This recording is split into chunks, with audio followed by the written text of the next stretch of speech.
బైబిల్లో లేని పరిశుద్ధాత్మని బయటికి పరిచయం చేస్తారు. ఇది దూషణ, ఇది క్షమాపణ దొరకని దూషణ. ఇలా చెబుతుంటే మనల్ని దూషణ అంటున్నారు. మాది కాదు, మేము వాక్యంలోనే చెబుతున్నాం. మీది దూషణ. మళ్ళీ చెప్తున్నాను, మీది దూషణ. పరిశుద్ధాత్మని తక్కువ చేస్తున్నారు, ఇది దూషణ. ఇది మరలా చెప్తున్నాను, క్షమించలేని దూషణ. ఎప్పటికైనా మించిపోయింది ఏమి లేదు. దేవా నాకు తెలియక ఈ రాంగ్ టీచింగ్ చేసి అంటే సరే, లేదా నాకు తెలిసే చేస్తున్నానంటే నువ్వు పరిశుద్ధాత్ముడి మీదకే కాలు దూతున్నావు. మర్చిపో. ఆయన గురించి మాట్లాడుతున్నప్పుడు ఎంత జాగ్రత్త మాట్లాడండి. 2 విషయాలు చెప్పింది బైబిల్లో. ఒకటే, ఆయన దుఃఖ పెట్టొద్దు. 2, ఆయన దూషించొద్దు. ఈ 2 చేస్తున్నారు మీరు. ఈ 2 విషయాలు చేస్తున్నారు. ఆయన ఎంత ఎటకారం చేస్తారు. గాలి వాళ్ళందరూ ఈరోజు పరిశుద్ధాత్ముడి కార్యాలని బయట వాక్యం అంటే తెలియని గాలి సన్నాసి గాళ్ళందరూ ఈరోజు క్రైస్తవ్యాన్ని ఎటకారం చేస్తున్నారు. మీమ్స్, మీరు చేసే పనులకి మీమ్స్ చేస్తున్నారు. ఇలా ఉన్నాడు దేవుడు అసలు? పరిశుద్ధాత్ముడు ఎలా ఉన్నా? లేదు బ్రదర్, ఇలా ఉన్నాడు, మీకు ఎక్స్పీరియన్స్ ఇస్తామంటే నేను అడుగుతానుగా, రండి మాకు చూపించండి. ఎక్కడికి రమ్మంటే అక్కడికి వస్తాం. కొన్ని నెలలు మా మీటింగ్స్ అన్నీ మానేసుకుని మీతో తిరుగుతాం. మొత్తం మనతో అన్ని సెలవులు పెడతాం. ఇంటికి కూడా పోం, భార్య పిల్లలను కూడా చూడం. మీతో ఎన్ని సంవత్సరాలు తిప్పుతారు తిప్పండి. మేము అందరిలాగా దమ్ముంటే చేయి. ఎందుకంటే దేవుని కార్యాలు దమ్ముంటే జరగవు. మేము అలాగంట్లా. మీరు బైబిల్లో లేని పరిశుద్ధాత్ముని చూపిస్తున్నారు.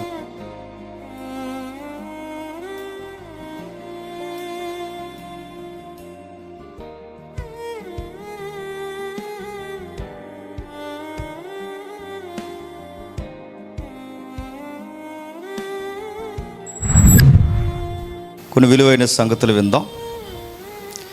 గతించిన వారు ఎంతమంది వచ్చారో నాకు తెలియదు, కానీ దాని యొక్క ప్రారంభం మీరు అర్థం చేసుకోగలిగితే ఎక్కడైతే మనం ఆగామో అక్కడి నుంచే మనం ప్రారంభిస్తున్నాం. కొరింథీయులకు రాసిన 2వ పత్రిక, అపోస్తలుడైన పౌలు కొరింథీయులకు రాసిన 2వ పత్రిక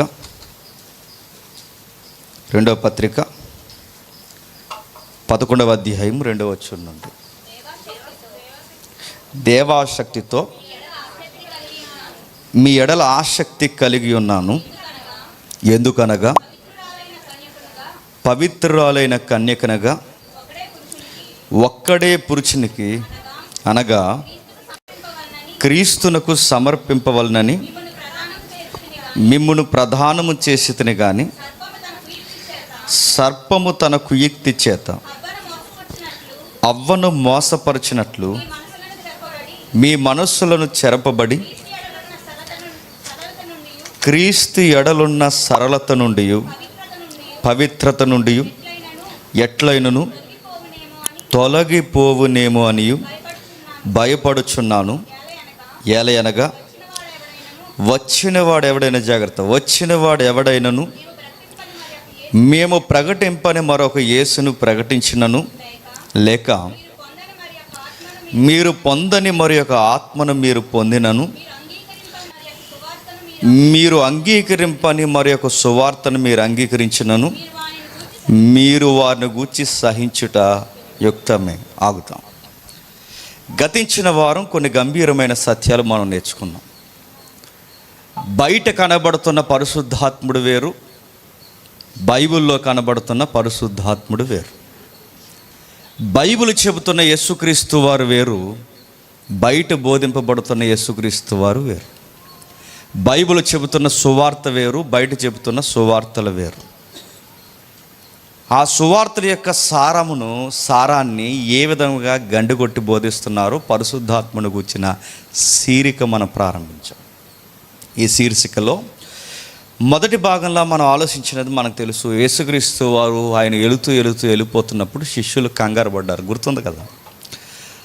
ఆ కలవర పడుతున్నప్పుడు వాళ్ళు ఏం చేయాలో తోచని పరిస్థితుల్లో పరిశుద్ధాత్ముడు వారికి బహుమానంగా అనుగ్రహింపబడ్డాడు యేసుక్రీస్తు వారి ద్వారా.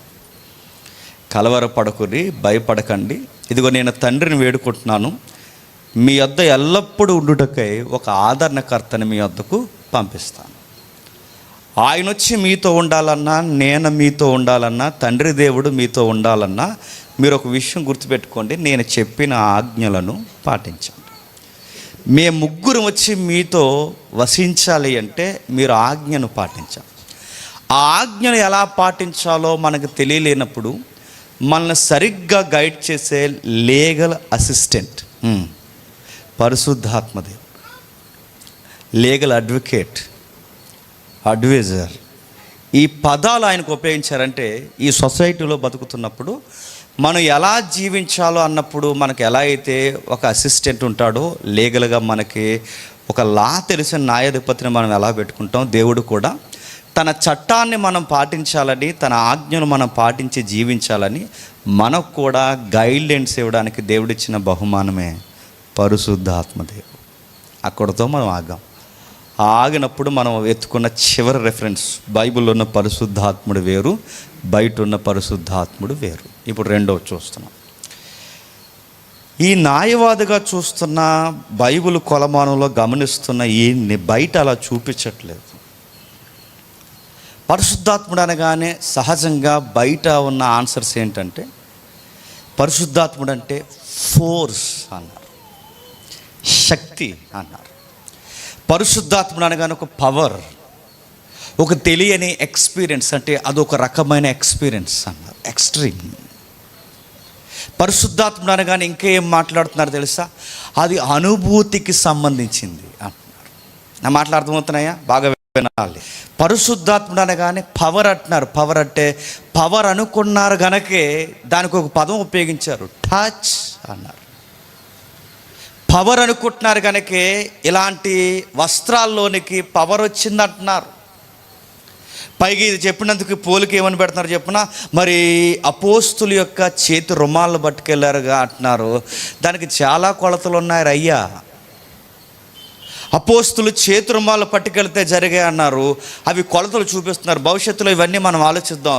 ఇవేమి తల తోక ఏం ఆలోచించరండి. అపోస్తులు చేతి రుమాలు పట్టుకెళ్ళారు కనుక మేము పట్టుకెళ్ళామంటున్నారు. నేను రివర్స్ అడుగుతున్నాను, ఒక టెక్స్ట్ నువ్వు అప్లై చేసుకున్నావు అంటే దాని చుట్టూ ఉన్న సందర్భాలు కూడా నీకు అప్లై అవుతాయి. నా మాట అర్థమవుతుందో లేదో? ఒక టెక్స్ట్ నేను అప్లై చేసుకోవాలంటే దాని చుట్టూ ఉన్న సందర్భాలన్నీ అప్లై అవుతాయి. అంటే నేను లేదా ఆ ఒక్క పాయింట్ నేను అప్లై చేసుకుంటానంటే దాన్ని బైబుల్ని రైట్గా స్టడీ చేయడం అనరు. దానికి థియలాజికల్గా రైట్ టీచింగ్ అనరు. దాన్ని క్రమానుగతంగా ధ్యానించిన సరి అయిన బోధ అనరు. దాన్ని నేను ఇది ఒక్కటే తీసుకుంటానంటే అదొక్కటే నువ్వు ఎందుకు తీసుకుంటావు? అపోస్తులు కచ్చీపులు ఇచ్చారు కనుక నేను కచ్చీపులు ఇచ్చాను కనుక తగ్గిపోతాయి అంటే నువ్వు అపోస్తులుడువా అని అడుగుతున్నాను నేను. అందరూ అపోస్తులులా, అందరూ బోధకులా అని అడుగుతున్నాను. అందరికి ఉన్నాయి, అందరికి అపోస్తులు, అందరూ ప్రవక్తలా? నేను ప్రవక్తను అంటున్నామంటే ఏ కొలమానంలో ప్రవక్తను నువ్వు డిక్లేర్ చేయగలవు? అంటే ఇవన్నీ మనకి కనీసపు ఇంకిత జ్ఞానం, కనీసపు బేసిక్స్ మనకు తెలియకపోతే ఇలాంటివే అప్లై చేసుకుంటారు. అందుకే మరలా నేను మొదలు పెడుతున్నాను. పరిశుద్ధాత్ముడు అనగానే శక్తి అనుకుంటున్నారు, ఫోర్స్, పవర్, ఎక్స్పీరియన్స్ అంటున్నారు. మరలా నేను మొదలు పెడుతున్నాను. అసలు ఎలాంటిది సంఘాలకి అలవాటు చేసింది ఎవడు? నా మాటలు అర్థమవుతున్నాయి లేదు? పరిశుద్ధాత్ముడు అనగానే పవర్ అని, పరిశుద్ధాత్ముడు అనగానే అదొక ఎక్స్పీరియన్స్ అని, పరిశుద్ధాత్ముడు అనగానే విలవిల కొట్టుకుని పడిపోతారని, ఈ ఎక్స్పీరియన్స్ లాంటి బోధని రాంగ్ టీచింగ్ తీసుకొచ్చింది ఎవడు? ఆ మధ్యకాలంలో మీరు గమనించారు లేదో, అలా విలవిల్లాడి పడిపోవడం పరిశుద్ధాత్ముడు అని బైబిల్లో లేదు. మీరు ఎందుకు ఇలాంటివి చెబుతున్నారంటే కొంతమంది బోధలు చేశారు. ఆ బోధలు ఏంటి తెలుసా? అలా పడిపోయినట్టు బైబిల్లో ఉందన్నారు. అదేంటి, ఎక్కడుంది? మనకు కనబడలేదు. ఎక్కడుందంటే అదిగో బైబిల్లో ఉందని చూపించారు. ఎక్కడంటే అపోస్తుల కార్యం 2వ అధ్యాయం అంటే అందులో ఏముందంటే, అపోస్తుల కార్యం 2వ అధ్యాయంలో ఏముందంటే అదిగో చూసిన వాళ్ళందరూ వాళ్ళని ఏమన్నారు? మద్యం తాగారన్నారంటే మద్యం తాగినోడు ఎలా ఊగుతాడో చెప్పండి, పరిశుద్ధాత్ముడు దిగినవాడు కూడా అలా ఊగుతాడని ఆ రెఫరెన్స్ చూపించారు. అందరూ ఏమన్నారంటే అరే నిజమేరా, అలా ఉంది బైబిల్ అన్నారు. అలా ఉందా? అసలు ఊగినట్టుందా? ఇవన్నీ ఎప్పుడు చెప్పట్లేదు, చెప్దాం భవిష్యత్తు. ఇంకెందుకంటే ఒక డిస్కషన్ ఉంది, అదంతా అయిన తర్వాత చెప్తాను. అలా ఉందా? మరి అపోస్తుల కార్యములో తాగినట్టుంది కదంటే తాగినట్టుందా? అదే తాగిన వారు ఊగినట్టుందిగా అంటే ఎవరన్నారు తాగిన వారు ఊగినట్టుందని? నువ్వు సరిగ్గా చదువు. అక్కడ అలా అనుకున్నారు కనుక పబ్లిక్ ఇప్పుడు కూడా పబ్లిక్ తాగినట్టు ఊగుతున్నారని ఇలాంటివి సపోర్ట్ చేసి అడుగుతున్నాను. పరిశుద్ధాత్ముని దూషిస్తున్నారని, పరిశుద్ధాత్ముని ఏలం చేస్తున్నారని, బైబిల్ అలా లేదని అడిగిన వారినే దూషిస్తున్నారు అంటున్నారే. లేనివి పరిశుద్ధాత్ముడికి అప్లై చేస్తే ఇది అంతకన్నా పెద్ద దోషనని ఎందుకు అర్థం అవ్వట్లేదు? అందుకే చూద్దాం అసలు ఫోర్స్ అని, పవర్ అని, శక్తి అని ఎందుకు ఈ పదాలు ఉపయోగించాడు? ఎవడు తెచ్చాడు ఈ పదాలు సంఘంలోనికి? 2-3 శతాబ్దాల మధ్యస్థంలో ఒకటి తెచ్చాడు. దాన్ని ఏరియనిజం అంటారు. దాన్ని విన్నారా? ఇక్కడ చెప్పాను, ఎంతమంది విన్నారో, ఎంతమందికి జ్ఞాపకం ఉందో? ఏరియనిజం అంటారు. చూడండి ఒకసారి ఇమేజ్ చేస్తాడు తమ్ముడు వీలైతే. 2 లేదా 3-4 2 అర్ధ శతాబ్దం 3-4 అంటే ఈ 3 శతాబ్దాలలో ఎక్కువగా పెట్టరేగిపోయిన బోధ ఏరియనిజం. చూస్తున్నారా? ఆయన ఇలా గెంటడం, పరిశుద్ధాత్ముడికి పవర్ ఉందనడం, ఇలాంటివన్నీ తెర మీదకి తీసుకొచ్చింది ఏరియన్ అన్నవాడు తీసుకొచ్చాడంటే. ఎవడు ఏరియన్ అంటే లిబియాలో ఒక పాస్టర్ అయిన. ఎవరు? లిబియాలో ఒక పూజారి, మన భాషలో మాట్లాడుకోవాలంటే పాస్టర్ గారు. ఈ లిబియాలో ఉన్న ఇతడు ఒక దుర్బోధన తీసుకొచ్చాడు, ఒక తప్పుడు బోధన తీసుకొచ్చాడు. అందులో ప్రధానంగా ఏరియన్ బోధించిన తప్పుడు బోధ, తండ్రి మాత్రమే దేవుడు, కుమారుడు కంటే వచ్చిన వాడు అన్నారు. చాలామంది ఇదే నమ్ముతారండి. ఈరోజుకి సంఘాల్లో యేసు ప్రభు దేవుని కుమారుడు. బాగా వినండి, కుమారుడు అనగానే వీళ్ళ వ్యూలో ఏంటి తెలుసా? దేవుని కుమారుడు అనగానే దేవుడికే పుట్టాడు అనుకుంటారు. ఎవరిని? కుమారుడు అంటే అన్ని సందర్భాల్లో అప్లై చేసి పుట్టేయడమేనా? బైబిల్లో ఒక మాట ఉంది, వీడు సాతానికి పుత్రుడు అని ఉంది. అంటే సాతానికి పుట్టాడనా? ఆడ సాతానికి ఏజెంట్ అని. ఆదరణ పుత్రుడు అని ఉంది బైబిల్. అంటే ఆదరణకు పుట్టాడనా? ఆదరణ అసలు వ్యక్తి? ఆదరణ పుత్రుడు ఉంది బైబిల్లో. ఆదరణ పుత్రుడు అంటే బర్నబాకు పేరు పెట్టాడు. బర్నబా ఆదరణ పుత్రుడు అని. ఆదరణకు పుట్టాడనా? కాదు కదా. ఇప్పుడు ఆదరణ పుత్రుడు అంటే ఆదరణకు పుట్టాడని కాదు, సాతాను పుత్రుడు అంటే సాతానికి పుట్టాడని కాదు. మరి దేవుని కుమారుడు అంటే చెప్పండి, దేవుడికి పుట్టాడని కాదు, దేవుడికి ప్రతినిధిని కూడా కుమారుడు అనే శబ్దం ఇబ్రూలో వాడారు. అయ్యా మళ్ళీ చెప్తున్నాను, ఇబ్రూలో వాడారు. దీన్ని భాషా పరిజ్ఞానంతో అర్థం చేసుకోవాలి. మరలా ఇతగాడు పుట్టించింది తండ్రి మాత్రమే దేవుడు. సృష్టికి ముందు, బాగా వినాలి, సృష్టికి ముందుగా పుట్టిన వాడే ఎవరంట? యేసుక్రీస్తు అంట. అలా ఉందండి, బైబిల్ ఎక్కడ ఉండదండి. సృష్టికి ముందు యేసుక్రీస్తు వారు పుట్టాడు, ఆ తర్వాత పరిశుద్ధాత్ముడు పుట్టాడు. తండ్రి మాత్రమే దేవుడు, మిగిలిన వారిద్దరూ కుమారులు. అంటే వాళ్ళు పుట్టారు అని డిక్లేర్ చేస్తారు. అందుకే లాస్ట్ వీక్ మనం ఆలోచించాం, ఎంతమందికి మీకు గుర్తుందో లేదో, ఎంతమందికి మీకు పట్టిందో లేదో, ఈ దుర్బోధని, తప్పుడు బోధ, ఇది దుర్బోధని ఫైట్ చేశారు. ఆ రోజుల్లో ఒక బిషప్ చాలా సైలెంట్గా ఉండేవాడట, కానీ ఈ దుర్బోధ విషయంలో చాలా ఫైట్ చేశాడు. అంత సైలెంట్గా ఉన్నవాడు కూడా, అంత మితానుభవం కలిగిన వాడు కూడా దుర్బోధ వస్తే చూస్తూ ఊరుకోలేదు. ఆయన పేరే అలెగ్జాండ్రియా శిష్యుడే అత్నేసియా. ఇక్కడ చెప్పాను, విన్నారా? అంటే ఎవరంటే ఇంకంతే సంగతులు. ఇంకా అలెగ్జాండ్రియా అంటే ఈ దుర్బోధను ఎదుర్కొన్న గొప్ప బోధకుడు, మితానుభవం, ఎవరితో గొడవలకి సిద్ధాంతాల జోలికి పోయేవాడు కదట. కానీ చూస్తూ సంఘం పాడవుతున్నప్పుడు, అంటే దేవుడు యెహోవా మాత్రమే, మిగిలిన వారు దేవుళ్ళు కాదు, కుమారులని ఈ దుర్బోధ పుట్టించి, పరిశుద్ధాత్మ పవర్, అదొక ఎక్స్పీరియన్స్ అని దుర్బోధను ఎప్పుడైతే తీసుకొచ్చాడో దాన్ని ఎదిరించిన వాడు అలెగ్జాండ్రియా. ఆయన చనిపోతే దాన్ని చివరి వరకు ఫైట్ చేసిన వాడు అత్నేసియా.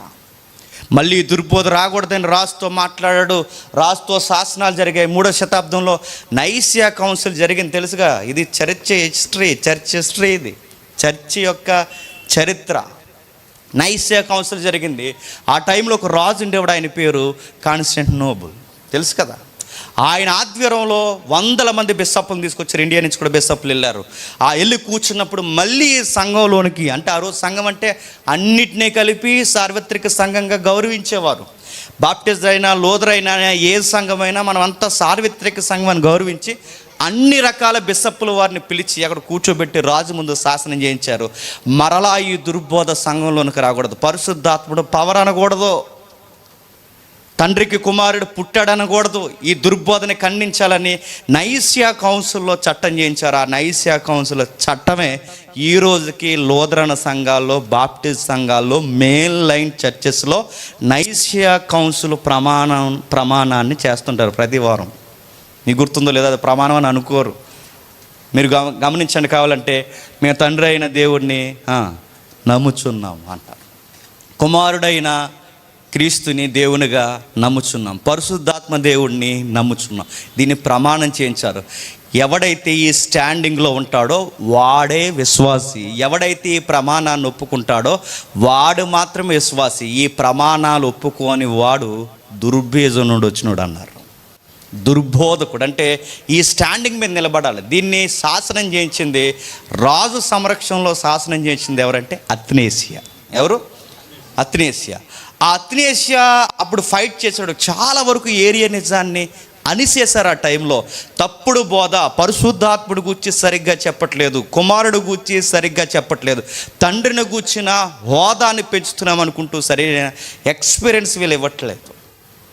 దుర్బోధన అనిసేశారు. ఈ రోజుకి దీన్ని పాటించే సంఘాలు ఉన్నాయి. అందులో ముఖ్యంగా యెహోవా సాక్షులు. ఎవరు? యెహోవా సాక్షులు పరిశుద్ధాత్ముడిని ఏమంటారు తెలుసా? పవర్ అంటారు. సెవెంత్ డే వాళ్ళు ఏమంటారు తెలుసా? పవర్ అంటారు. ఇంకా కొన్ని సంఘాలు ఉన్నాయి, పరిశుద్ధాత్మ దేవుడిని దేవుని యొక్క శక్తి మాత్రమే అంటారు. అసలు ఇలాంటి వాటికి పునాదేసింది యెహోవా సాక్షులు కాదు, సెవెంత్ డే వాళ్ళు కాదు. వీళ్ళెవ్వరు పుట్టకముందే వీటికి పునాదేసింది ఎవరు చెప్పండి? ఏరియన్ అన్నవాడేసారు. ఎవడు? ఏరియన్. అందుకే లాస్ట్ వీక్ ఒక రెఫరెన్స్ మనం ఆలోచించాం. అసలు ఆదికాండం 1వ అధ్యాయం 1వ వచనంలోనే ఎలోహీం అను. తెలుగులో లేని కొన్ని ఎక్స్ప్రెషన్స్ ఇబ్రూలో ఉంటాయండి. తెలుగులో ఏకవచనం, చెప్పండి, బహువచనం. తెలుగులో రెండో ఉన్నాయి, ఏకవచనం, బహువచనం. కానీ అక్కడ ఎబ్రీలో ఏమంటుంది తెలుసా? ఏకవచనం, బహువచనం, ముగ్గురికి మించి వ్యక్తీకరించే మరొక పదం ఉంటుంది. వాళ్ళకి మూడు ఎక్స్ప్రెషన్స్ ఉంటాయి. ఎవరికి? ఎబ్రూలకి. మీకు ఉదాహరణ చెప్తాను వినండి. హెల్ అంటే ఒక్కటి అని. ఎల్ సడై అని ఉంటుంది, చూసారా? ఎల్ సడై అని పాటలు పడతాయి. ఎల్ సడై అంటే నువ్వు ఒక్కడవే దేవుడివి. హెల్ అంటే ఒక్కడే దేవుడు. హెల్ అన్న శబ్దం ఇబ్రూలో ఒక్కటి అని. నెక్స్ట్ ఇలాహా అంటే, ఇలాహ్ అంటే రెండు, అంటే ద్వంద్వం, అంటే రెండు. ఎల్ అంటే ఒక్కటే, హెలహా అంటే రెండు. మూడోది ఎలోహీం అంటే మూడుకి మించి అని. ఇప్పుడు హెల్ అనే శబ్దం అంటే ఏక శబ్దం ఆదికాండం 1వ అధ్యాయం 1వ వచనంలో ఉపయోగించలేదు. రెండు ఇలాహా అనే రెండు అర్థాలు వచ్చే శబ్దం ఉపయోగించలేదు. మరి ఏ శబ్దాన్ని ఆదికాండం 1వ అధ్యాయం 1వ వచనంలో ఉపయోగించారు? ఎలోహీం అంటే ముగ్గురుకు మించి అని. అంటే ముగ్గురికి పైబడిన వారికి తెలియజేసే వచనమే ఎలోహీం. అంటే ఆదికాండం 1వ అధ్యాయం సృష్టి ప్రారంభమవుతున్నప్పుడే ఎవరున్నారట? చెప్పండి. తండ్రి, కుమారుడైన దేవుడు, కుమారుడని సరిపెట్టకండి, కుమారుడైన దేవుడు, పరిశుద్ధాత్మ దేవుడు. అంటే సృష్టి పుట్టక ముందే సృష్టి గూర్చిన ప్రస్తావన జరుగుతున్నప్పుడే, అంటే తండ్రి దేవుడు ఉన్నప్పటి నుంచే ఎవరున్నారన్న ఆ యొక్క ఎక్స్ప్రెషన్ కనబడుతుందండి. ముగ్గురు ఉన్నారు. అందుకే ముగ్గురు ఉన్నారు కనుక ముగ్గురుతోనే బైబిల్ ప్రారంభమయ్యింది. బైబిల్ ఎక్కడ? తండ్రి ముందున్నాడు, తర్వాత కొడుకు పుట్టాడు, తర్వాత చిన్న కొడుకు పుట్టాడు, ఆయన పెద్ద అన్నయ్య, ఈయన రెండో అన్నయ్య అని లేదు బైబిల్. అన్నయ్య అంటున్నారులేండి, యేసుక్రీస్తు వారిని అన్నయ్య అంటారు, కొన్ని రోజులు పోతే మామి అంటారు, కొన్ని రోజులు పోతే పరిశుద్ధాత్ముడు కూడా వరుస ఎడతారు. ఇవన్నీ ఎందుకు వస్తున్నాయో తెలుసా? వీళ్ళకి మినిమం బైబిల్ మీద అవగాహన లేకపోవడమే. ఇప్పుడు చెబుదాం, ఇంకా కొంచెం స్థిరపరుద్దాం. లూకా సువార్త చూడండి. లూకా సువార్త 1వ అధ్యాయం. లూకా సువార్త 1వ అధ్యాయం. ప్రతి రెఫరెన్స్ రాసుకోండి, నోట్స్ పెట్టుకోమని చెప్పాను. మరి ఎంతమంది పెట్టారో అందరు నోట్స్ రాయండి. ఎవరు నోట్స్ బాగుంటే వాళ్ళ నోట్స్ నేను నిజంగా చెప్తున్నాను, భవిష్యత్తులో ఇప్పుడు చెప్పిన సుమారు ఒక 6 నెలలు చెప్తాను, 7 నెలలు చెప్తాను, నాకు తెలియదు. 6-7 నెలల తర్వాత ఎవరు నోట్స్ బాగుంటే వాళ్ళ నోట్స్ని ప్రింట్ వేయిస్తాను. మళ్ళీ చెప్తాను, ఎందుకంటే ఇది ఒక లెసన్, ఇది ఒక పుస్తకం, క్రైస్తవ సొసైటీకి అవసరం. కాబట్టి జాగ్రత్తగా రాయండి. బాగా రాసిన వాళ్ళకి బహుమానం ఉంటుంది. మీ పేరు ముందు మాటగా రాయిస్తాం, ఈ నోట్స్ రాసింది ఎవరంటే అని. మరి మీరు రాస్తున్నారు కదంటే మనది అదో లిపి, ఇది ఈ సర్పలిపి, ఇది అయితే ఆడికి కూడా అర్థం అవుతుంది. ఇది పోలీస్ రైటింగ్, ఇది అర్థం అవుతుందండి. అందుకే బాగా రాయండి ఎవరైనా రాస్తే. వాళ్ళ నోట్స్ నేను తీసుకుంటాను తర్వాత. నెక్స్ట్ లూకాసు సువార్త 1వ అధ్యాయం 35వ వచనం. లూకాసు సువార్త 1వ అధ్యాయం 35వ వచనం. జాగ్రత్త గమనించండి, ఇక్కడ త్రిత్వం ఎలా కనబడుతుందో చూడండి. దూత పరిశుద్ధాత్ముడు నీ మీదకి వచ్చును, సర్వోన్నతిని శక్తి నిన్ను కమ్ముకొనును, కనుక పుట్టబోవు శిశువు పరిశుద్ధుడై దేవుని కుమారుడు అనబడును, మరియు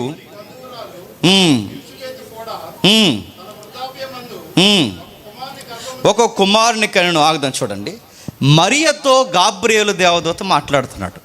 ఆయన మాట్లాడుతున్నప్పుడు ఏమంటున్నాడు? ఇదిగో పరిశుద్ధాత్మ నీ మీదకి వచ్చును, 2వది సర్వోన్నతిని శక్తి కమ్ముకుమును, 3వది పుట్టబోవు శిశువు. ఎంతమంది కనబడుతున్నారు చెప్పండి? 3. పరిశుద్ధాత్ముడు ఆయన వేరే కనబడుతున్నాడు. నెక్స్ట్ సర్వోన్నతుడు అంటే తండ్రి దేవుడు కనబడుతున్నాడు. నెక్స్ట్ కుమారుడు శిశువుగా పుట్టకపోతున్నాడు. 3 అంటే 3 వేరువేరుగా ఉన్నారా లేదా? కానీ ఏరియన్ అన్నవాడు ఏమన్నాడు చెప్పండి? 3 వేరువేరుగా ఉన్నారు అని చెబుతూనే ఆయన పెద్ద ఆయన, ఈయన పుట్టాడు, ఈయన రకరకాలు చెప్పాడు. వాడిని కౌంటర్ చేయడానికి కొంతమంది ఏం తీసుకొచ్చారంటే మోడలిజం తీసుకొచ్చారు. అంటే ఆయనే ఈయన చెప్పండి, ఈయనే ఆయన, ఆయనే ఇంకొక ఆయన. అంటే ముందు తండ్రిగా ఉన్నాడు, తర్వాత కొడుకుగా ఉన్నాడు, తర్వాత పరిశుద్ధాత్ముడిగా వచ్చాడు. దీనికి ఎగ్జాంపుల్ ఏం చెప్తారంటే, ఒక ఐస్ ఉంది. ఇలాంటి ఎగ్జాంపుల్ చెప్పకూడదండి. ఒక ఐస్ ఉంది, ఐస్ ముందు నీరు ఉంది, నీరు ఏమైంది? ఐస్ అయింది, ఐస్ కరిగితే ఆవిరైంది అన్నారు. ఇలాంటివి చెట్టవు నేను మళ్ళీ చెప్తున్నాను. ఐసు నీరు ఆవిరి కుదరదు. ఎందుకంటే సృష్టిలో దేవునికి పోల్చడానికి పోలిక లేదు. బైబిల్ ఎలా ఉంది? నిన్ను పోలిన వారు ఎవరు? నిన్ను ఈ ప్రపంచానికి చూపించడానికి ఏ ఉదాహరణ ఉంది? యూనివర్స్లో దేవుడు ఎలా ఉన్నాడని చూపించడానికి ఒక ఉదాహరణ ఉందా? ఆయన ఇలా ఉన్నాడని చూపించి ఏ ఇమేజ్ చూపిస్తాం? ఆయన పోల్చకూడదు. ఐస్తోని, దీపాలతోనూ, క్యాండిల్స్తోనూ పోల్చారుగా.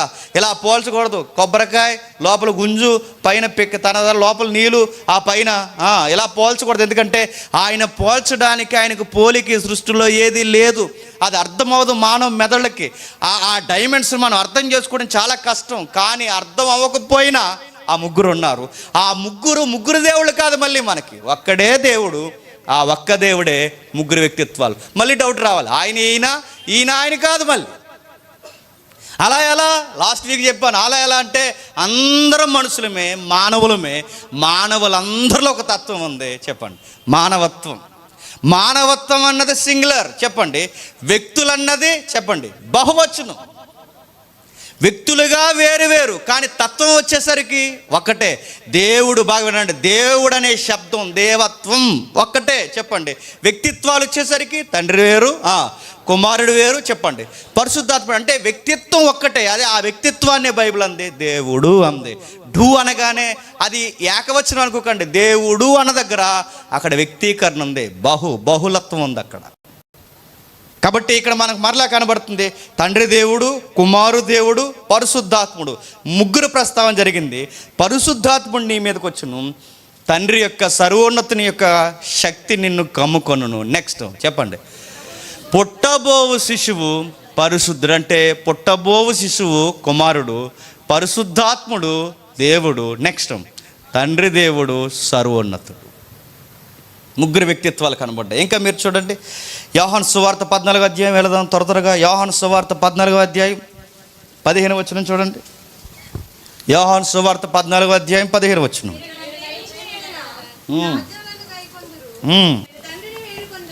నేను తండ్రిని వేడుకొందును, మీ యొద్ద ఎల్లప్పుడూ ఉండుటకై ఆయన ఏరొక ఆదరణకర్తను, అనగా సత్యస్వరూపైన ఆత్మను మీకు అనుగ్రహించిన. ఇక్కడ ఎంతమంది కనబడుతున్నారండి? ఇక్కడ ఆ ఏరియా అన్నవాడు కనబడలేదు. వీళ్ళందరూ వాడి కనబడినా సరిగ్గా వారికి ఇవ్వాల్సిన ఆ గౌరవాన్ని, దైవతత్వాన్ని ఇవ్వలేదు.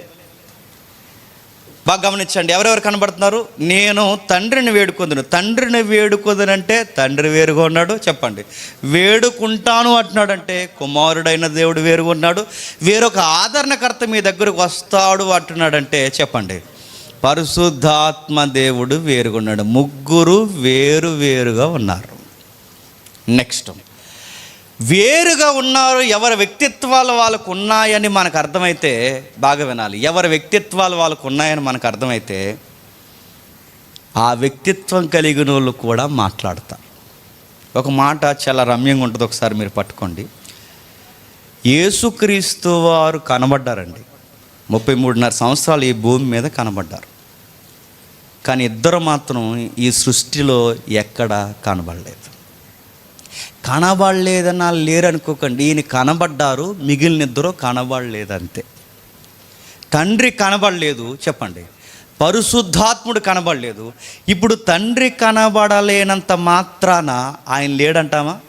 ఆయన కనబడలేదంతే, కానీ ప్రవక్తలకి చెప్పండి వినబడ్డాడు. దేవదూతల ద్వారా, ప్రవక్తల ద్వారా, కుమారుడు ద్వారా ఆయన వినబడ్డాడు. ఆయన పరిశుద్ధాత్ముడు కూడా కనబడడు, కానీ చెప్పండి ఆయన కూడా మాట్లాడతాడు. ఇంత చెబితే ఏమంటారంటే, పరిశుద్ధాత్ముడు దేవుడని బైబిల్లో ఎక్కడన్నా ఉందా అంటారు. మళ్ళీ ఇదొక టెక్కల ప్రశ్న.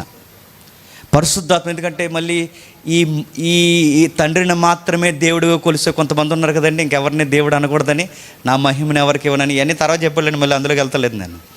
ఇవన్నీ చెప్పేవాళ్ళు ఒకరు ఉంటారు కదండి, తండ్రి మాత్రమే దేవుడికి, మిగిలిన వారి దేవత్వాన్ని ఎవరికి ఆపాదించకూడదు అంటారుగా. అలాంటి వారు పరిశుద్ధాత్ముడి గురించి ఏమంటారు? పరిశుద్ధాత్ముడు ఎక్కడన్నా దేవుడు అనుందా?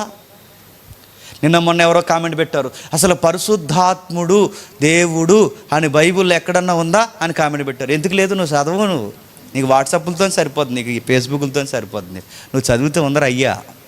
ఎక్కడుంది చూద్దాం ఒకసారి. అపోస్తుల కార్యములు చూడండి, అపోస్తుల కార్యములు చాలా జాగ్రత్తగా వినండి. అపోస్తుల కార్యములు 5వ అధ్యాయం, అపోస్తుల కార్యములు 5వ అధ్యాయం 3వ వచనం ముందుగా చదవండి. అప్పుడు పేతురు, అననీయ, నీ భూమి వలలో కొంత దాచుకొని పరిశుద్ధాత్ముని మోసపుచ్చుటకు సాతాను ఎందుకు నీ హృదయమును ప్రేరేపించెను? అది నీ యొద్ద ఉన్నప్పుడు నీదే కదా, అమ్మిన పిమ్మట అది నీ వశమై ఉండలేదా? ఎందుకు ఈ సంగతి నీ హృదయములో ఉద్దేశించుకున్నావు? నువ్వు మనుషులతో కాదు, దేవునితోనే మరలా దేవునితోనే. 3వ వచనంలో ఎవరి కోసం మాట్లాడుతున్నాడు? పరిశుద్ధాత్ముడు ఎదుట ఎందుకు నువ్వు అబద్ధం ఆడుతున్నావు? 4వ వచనంలో ఆ పరిశుద్ధాత్ముని ఏమంటున్నాడు? నువ్వు దేవునితో ఎందుకు అబద్ధం చెప్పు అంటే, ఇక్కడ దేవుడు అనే సెన్స్ ఎవరిని ఉద్దేశించి చెప్పండి. పరిశుద్ధాత్ముడు దేవుడని ఉందా లేదా? ఉందే. నువ్వు ఎవరితో అబద్ధం ఆడవో తెలుసా? పరిశుద్ధాత్ముని మోసపరుచుచున్నావు. ఇదిగో పరిశుద్ధాత్ముని మోసపరుచుచున్నావు అంటూనే 4వ వచనంలో నువ్వు దేవునితోనే అబద్ధమాడితివి అంటే, ఈ టెక్స్ట్లో తండ్రి దేవుడి గురించి కాదు, కుమారుడి దేవుడి గురించి కాదు, 5వ అధ్యాయం సందర్భంలో ఇక్కడ ఎవరు దేవుడని పిలువబడతానంటే పరిశుద్ధాత్ముడే దేవుడిగా పిలబడి. ఇంకా మాకు బ్రైట్గా కావాలంటారా?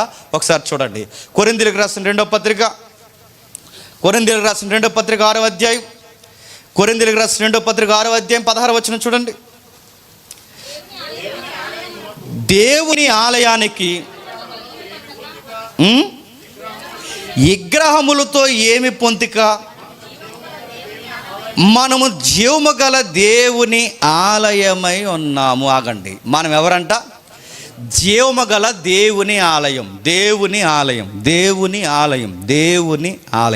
ఆ మాట అలా గుర్తుపెట్టుకోండి. ఇప్పుడు 1 కొరింథీ రండి. 1 కొరింథీ 6వ అధ్యాయం 19వ వచనం చూడండి. 1 కొరింథీ పత్రిక 6వ అధ్యాయం 19వ వచనం.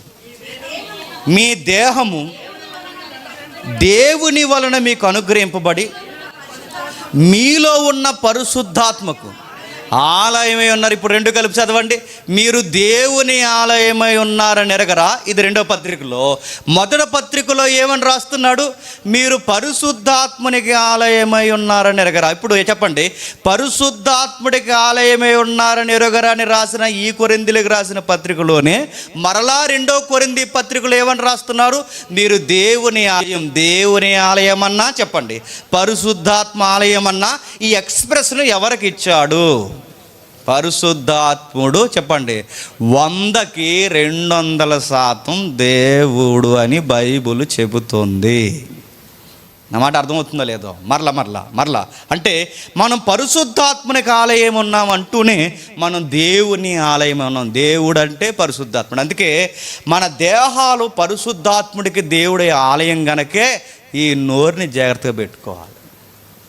నేను ఇక్కడ సీరియస్గా పాట పాడేసి బయటకు పోయి బూతులు మాడతానంటే గుర్తుపెట్టుకో, నువ్వు దేవుని ఆలయంని ఏం చేస్తున్నావు చెప్పు? పాడు చేస్తున్నావు. ఎందుకు బయట మనం బూతులు మాట్లాడకూడదు? మనలో ఒకరు నివసిస్తున్నారు. ఎవరు చెప్పండి? పరిశుద్ధాత్ముడు దోషం అంటే చెప్పిన ఆయన దేవాలయాన్ని ఆయనకు అనుకూలంగా ఉంచకపోవడం కూడా చెప్పండి ఆయనను దూషించడంతో సమానం. మనం చాలా సంవత్సరాల నుంచి ఫైట్ చేస్తున్నాం.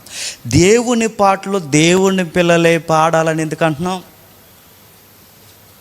ఆలయంలో ఆయన ఉంటాడు కనుక, ఆయన ఆలయంలో ఉంటాడు కనుక ఆయన పాటలు ఆయన ఆలయముగా ఉన్నవారే పాడాలి. ఇక్కడ గొప్ప పాట పాడతారు ఆల్బంలో, అక్కడ పోయి పాడుతా చెప్పండి తీయగా అన్నారంట. అక్కడ పోయి పాడుతా తీయగా పాడుకో, మళ్ళీ ఇక్కడికి ఎందుకు వచ్చావు? ఈ దేహం మీద ఎవరికి రైట్ ఉందో తెలుసా? పరిశుద్ధాత్ముడికి ఉంది. మనం నిజముగా రక్షింపబడిన విశ్వాసులమైతే మన దేహం మీద మనకు కూడా చెప్పండి రైట్ లేదు.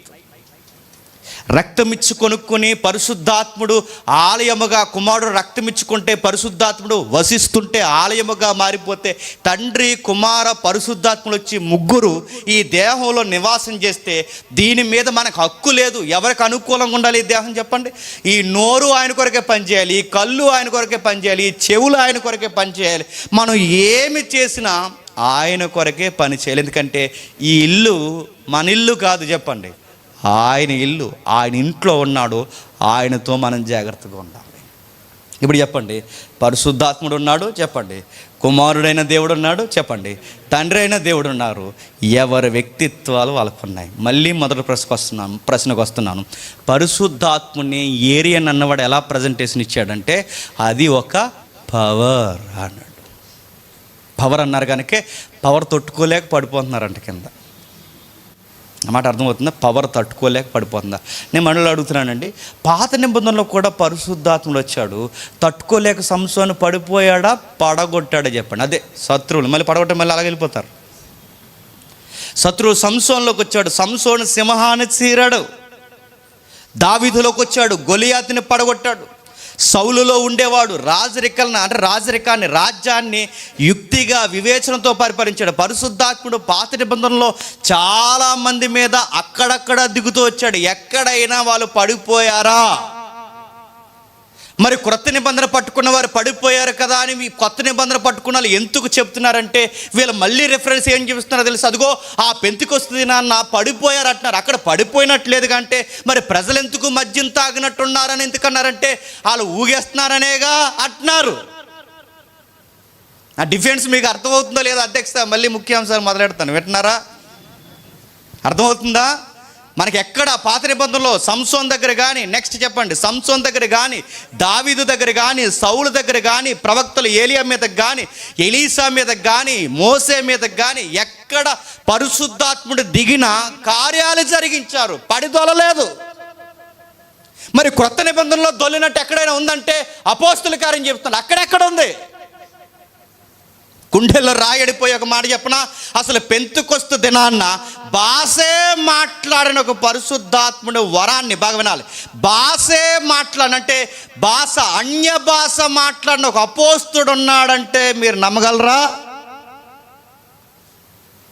చెప్పండి. ఇప్పుడు ఏం చెప్పనది అలా జ్ఞాపకంలో పెట్టుకోండి, ఎందుకంటే డిస్కషన్ దాని తర్వాత మాట్లాడు. చెప్పాంగా, ప్రకటన చేసాంగా, మేము డిస్కషన్ చేస్తామని. డిస్కషన్ అయిన తర్వాత ఇవన్నీ మనం అప్పటి వరకు మనకి ఎంతవరకు కావాలో అంతవరకు మనం ఆలోచిద్దాం. నెక్స్ట్ మరలా ఇంకా మనం అర్థం చేసుకుందాం. ఎక్కడ చూడండి పరిశుద్ధాత్ముడు ధైర్యం ఇచ్చాడు, కంగారు పడనివ్వలేదు, బెదిరిపోనివ్వలేదు. ఆయన ఎక్కడ తిరిగినా ప్రజలకు ధైర్యాన్ని ఇచ్చాడు. అలాంటి ఆయన్ని పవర్ నిజమే, ఆయన వస్తే శక్తిని ఇస్తాడు, ఆయన వస్తే బలం ఇస్తాడు, ఆయన వస్తే నిజమే. కానీ మీరు చెప్తున్న పవర్ ఏంటి? ఊగేయడం అంటున్నారు. అదేం పవరు? పరిశుద్ధాత్మను సంసోన్లోకి వస్తే సింహాన్ని చీరేశాడు, ఆ పవర్ మాకు తెలుసు. దావీదులోకి వస్తే గొలియాతుని కొట్టాడు, ఆ పవర్ మనకు తెలుసు. సొలొమోనులో పరిశుద్ధాత్ముడు ఉంటే యుక్తి అంటే వివేచన జ్ఞానంతో రాజ్యాన్ని పరిపాలించాడు, ఆ జ్ఞానం మనకు తెలుసు. యాజకుల మీదకి పరిశుద్ధాత్ముడు వస్తే గుడారాన్ని కట్టడంలో, దేవాలయాన్ని కట్టడంలో పరిశుద్ధాత్ముడు ఎంత నైపుణ్యతకైనా పని చేయించాడో ఆ పరిశుద్ధాత్ముడి శక్తి మనకు తెలుసు. కానీ మీరు చెప్తున్న పరిశుద్ధాత్ముడు బైబిల్లో లేడు. బయట కనబడుతున్న పరిశుద్ధాత్ముడు వేరు, చెప్పండి, బైబిల్లో కనబడుతున్న పరిశుద్ధాత్ముడు వేరు. ఒకవేళ ఆయన శక్తే అయితే, ఆయనకి వ్యక్తిత్వమే లేకపోతే, శక్తిగా ఉన్నవాడు మాట్లాడకూడదు. కానీ శక్తి కాదు, వ్యక్తి అయితే ఏం చేస్తాడు చెప్పండి? మాట్లాడతాడు. ఎక్కడ మాట్లాడాడు చూడండి ఒకసారి. అపోస్తుల కార్యములు 13వ అధ్యాయం. అపోస్తుల కార్యములు 13వ అధ్యాయం. అపోస్తుల కార్యములు 13వ అధ్యాయం 2వ వచనం చూడండి. ప్రతి రెఫరెన్స్ రాయండి. వారి ప్రభువును సేవించుచు ఉపవాసము చేయుచుండగా పరిశుద్ధాత్మ నేను బర్నబాను సౌలుని పిలిచిన పని కొరకు వారిని నాకు ప్రత్యేకపరచుడని వారితో చెప్పును. ఎవరు మాట్లాడుతున్నారండి ఇక్కడ? పరిశుద్ధాత్ముడు శక్తిగా కనబడుతున్నాడా, వ్యక్తిగా మాట్లాడుతున్నాడా? చెప్పండి. వ్యక్తిగా మాట్లాడుతున్నాడు. మాట్లాడుతున్నాడు అంటే ఆయనకి ఏముందో చెప్పండి? వ్యక్తిత్వం ఉంది. కానీ మీరేమంటున్నారు? బయట పరిశుద్ధాత్ముడు అంటే పవర్ పంపుతున్నాను, పవర్ మైకులోంచి పంపుతున్నాను అంటున్నారు. ఏంటండి పవర్ అనగానే వీళ్ళు ఏమనుకుంటారంటే అనుకుంటున్నారు. పవర్ అనగానే నేను ఎవరిని ఎద్దేవి చేయట్లేదండి. బయట కనబడుతున్నది వేరు, బైబిల్లో కనబడుతున్నది వేరు. ఆయన మాట్లాడుతాడు. ఆయన చాలా స్పష్టంగా మాట్లాడుతున్నాడు. 2వ వచనం, వారు ప్రభువును సేవించు ఉపవాసం చేయుచుండగా, అందుకే యొక్క సంఘం ఉపవాసం చేయుచుండగా పరిశుద్ధాత్మ మాట్లాడుతున్నాడు. పరిశుద్ధాత్మ నేను క్రీస్తు కనబడ్డాడు, కనబడకుండా కార్యం చేసేది ఎవరు చెప్పండి? పరిశుద్ధాత్ముడు. ఆయన కనబడిన వ్యక్తిగా కనబడుతున్నాడు క్రీస్తు, యేసుక్రీస్తు వారు. ఈయన కనబడని అదృశ్య వ్యక్తిగా కనబడుతున్నాడు పరిశుద్ధాత్మదే. అందుకే ఆయన మాట్లాడుతున్నాడు. నేను చెప్పండి, బర్నబాను సౌలును పిలిచిన పని కొరకు వారిని ప్రత్యేకపరచుడని వారితో చెప్పానంటే ఆయన మాట్లాడుతున్నాడంటే అదొక ఎక్స్పీరియన్స్. అది చెప్తున్నారుగా, అదొక ఎక్స్పీరియన్స్ అంటే అది అనుభవిస్తే కానీ తెలియని ఎక్స్పీరియన్స్, అదొక పవర్ అంటున్నారుగా. అలాగేమీ లేదు ఇక్కడ. మరి భాషలు, మరి వరాలు చూద్దాం. ఇంకా చాలా సిరీస్ ఉన్నాయి మనకి. అసలు ఆయన ఏమై ఉన్నాడో ముందు చూస్తున్నాం. నెక్స్ట్ మరొక వచనం చూద్దాం. రోమపత్రిక 8వ అధ్యాయం. రోమిలికి రాసిన పత్రిక 8వ అధ్యాయం 26వ వచనం. అటువలే ఆత్మయు సహాయము చేయుచున్నాడు.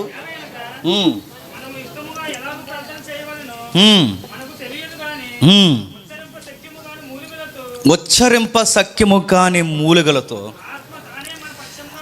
ఆత్మ తానే మన పక్షముగా విజ్ఞాపన చేయుచున్నాడు. ఇక్కడ మళ్ళీ జాగ్రత్త. ఉచ్చరింప సఖ్యము కాని మూలుగులు అంటే అవి మనం ఉచ్చరించకూడదు, ఆ మూలుగులు మనకి అర్థం అవ్వవు. ఇప్పుడు మరి అదే వాళ్ళు మాట్లాడేది అంటారు. నా మాట అర్థమవుతుందా? పరిశుద్ధాత్ముడు ఎలా ఉన్నాడట? ఉచ్చరింప సఖ్యము కానీ మూలుగులతో మాట్లాడతారంటున్నారు. ఎవరితో? ప్రజలకు కనబడేలా, ప్రజలతో కాదు.